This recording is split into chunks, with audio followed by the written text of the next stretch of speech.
लोकसभेच्या आगामी निवडणुकात भारतीय निवडणूक आयोगाच्या प्रत्येक सूचनांचे तंतोतंत पालन होईल याकडे लक्ष देऊन काम करावे, अशा सूचना विभागीय आयुक्त डॉक्टर दीपक म्हैसेकर यांनी आज दिल्या। लोकसभा निवडणुकीच्या तयारीच्या पाहणीसाठी आज डॉक्टर म्हैसेकर सोलापूर जिल्हा दौऱ्यावर होते। या दौऱ्यात त्यांनी टेंभुर्णी मोहोळ येथील मतदान केंद्रांची पाहणी केली। त्याचबरोबर सोलापूर येथील रामवाडी येथील गोदामाची पाहणी केली। त्यानंतर त्यांनी शासकीय विश्रामगृह येथे समन्वय अधिकारी यांची आढावा बैठक घेतली। त्यावेळी त्यांनी या सूचना दिल्या। सोलापूर जिल्ह्यामध्ये आज सकाळपासून मी टेंभुर्णी मोहोळ या भागातल्या गावांना भेटी देऊन तिथली जी मतदान केंद्र आहेत तिथं ज्या पद्धतीने काम चाललंय त्याचा आढावा घेतलेला आहे।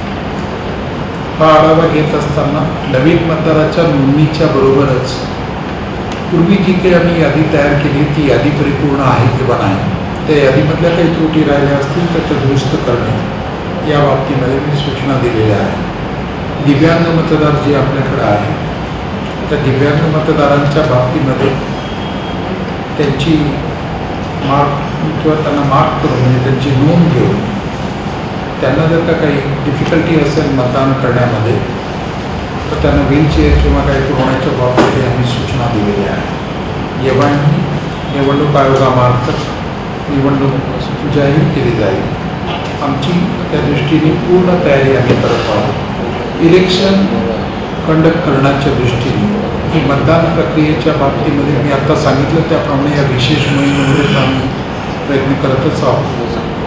पण या व्यतिरिक्त निवडणूक घेण्याच्या दृष्टीने जी काही पूर्वतयारी करायची आहे त्याचाही आज आढावा इथे मी घेतलेला आहे। आपल्याकडे 2 पार्लमेंटरी कॉन्स्टिट्युन्सीज आहेत, माढा आणि सोलापूर। तर या दोन्ही पार्लमेंटरी कॉन्स्टिट्युन्सीच्या मध्ये जी काही तयारी करण्यात आलेली त्याचा आपण आज आढावा घेतलेला आहे। कोणताही मतदार मतदानापासून वंचित राहता कामा नये आणि त्या दृष्टीने जास्तीत जास्त मतदारांची नोंदणी करण्याचा आपला प्रयत्न चालला आहे। 23-24 मतदारांची नोंदणी विशेष नोंदणी मोहीम घेण्यात आली आणि आज आणि उद्या ही मोहीम घेण्यात येत आहे।